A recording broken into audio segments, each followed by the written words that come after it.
Always start on the ground plan.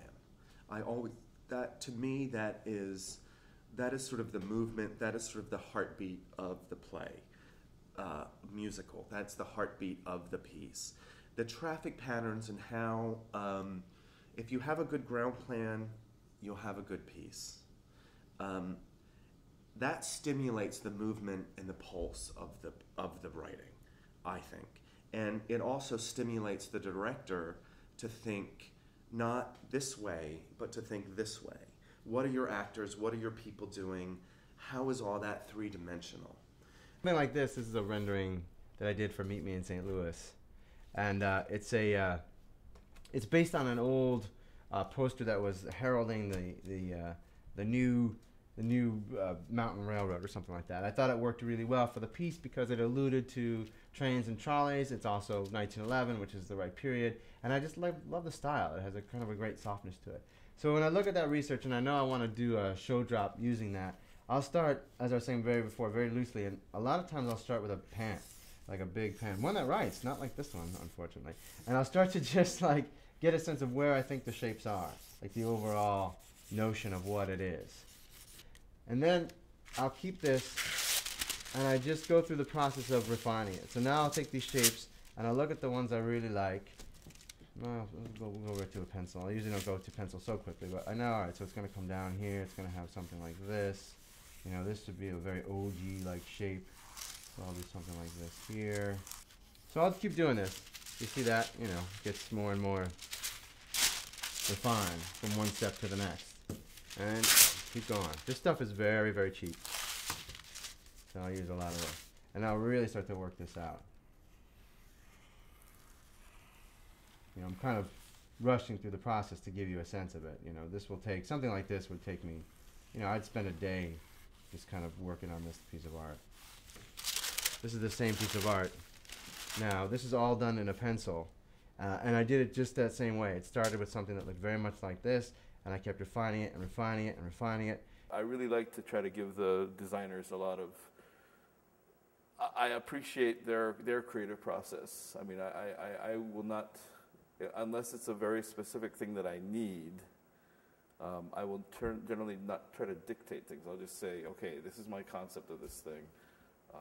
What do you think? You know, how would you add to this? Or if I tell you this, where does your mind go with this?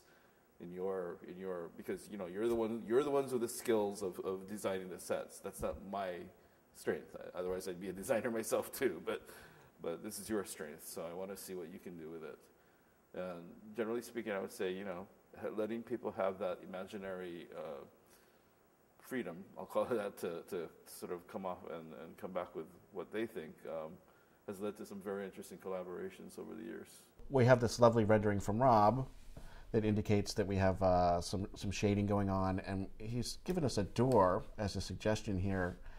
When we look here in the model, that he has this white square is a rear projection surface.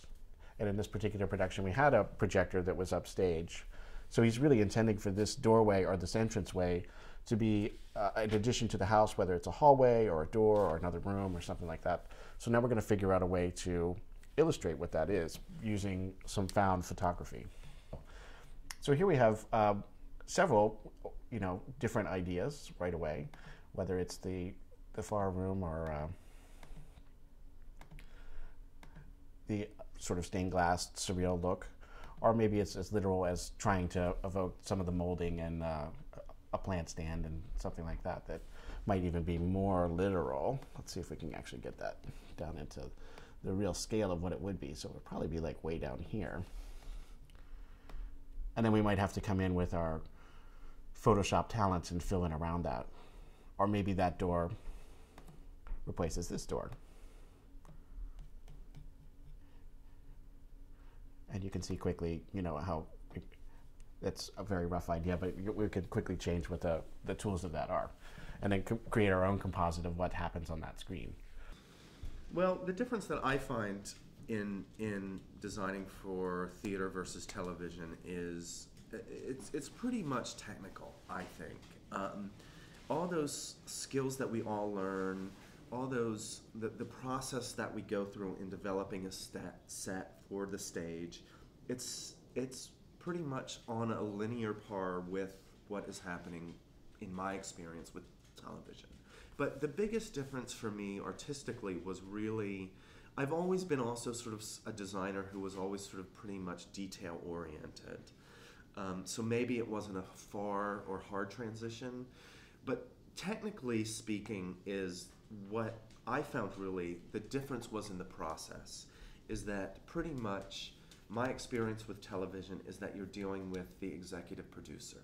What she says is what is golden. Your producers are basically your camera's eye, your, as I spoke about before, your director.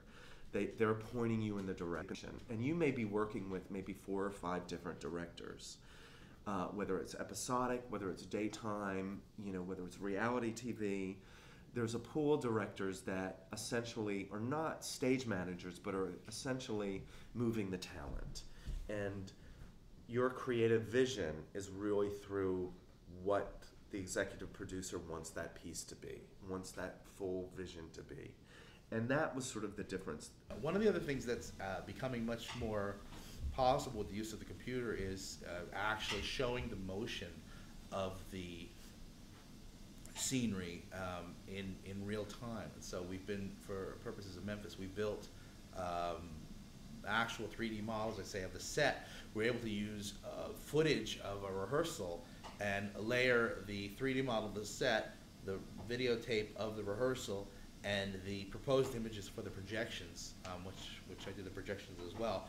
Layer that all together and actually show everyone what this particular scenes will actually look like on stage. We got us to jump in this job and this music in town. And baby, it's Saturday night, meaning that the party's at my favorite Bill Street juke joint, Del Rey's. It's time to lose the day. It's time to head to Bill, where the rhythm is hot and the music is real. You can do without love, swear off the booze, but everyone alive needs to sing